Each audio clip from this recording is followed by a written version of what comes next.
their rights are protected. And I think that what you said about youth dialogue is quite important.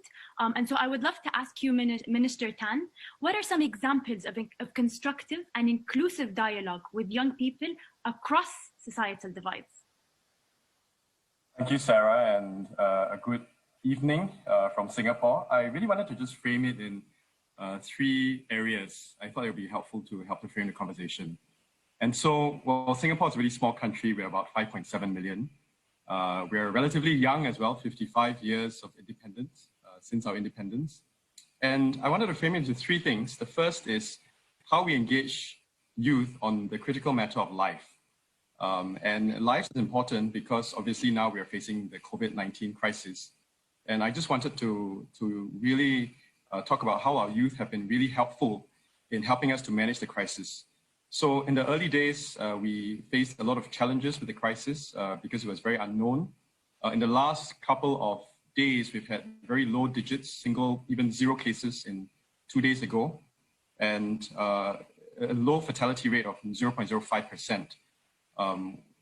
Global numbers about 3%. And I think the youth are playing a really important part in securing lives. And we're having that conversation with them at this critical juncture because they're helping us, wearing masks, making sure that social distancing and helping to get the message out. And that's critical in a crisis.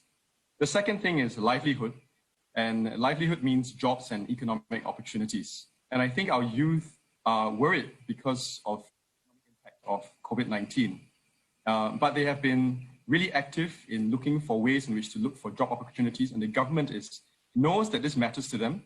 And so we're helping them to get, for example, internships. We're paying, partnering with private sector companies and government on this SG traineeship program so that they get, fresh graduates coming out and they get paid internship in these organizations. So that's a livelihood. We're also upskilling them in what we call a skills future movement in Singapore. And the dialogue revolves around that as well, jobs, livelihood, and economic opportunities.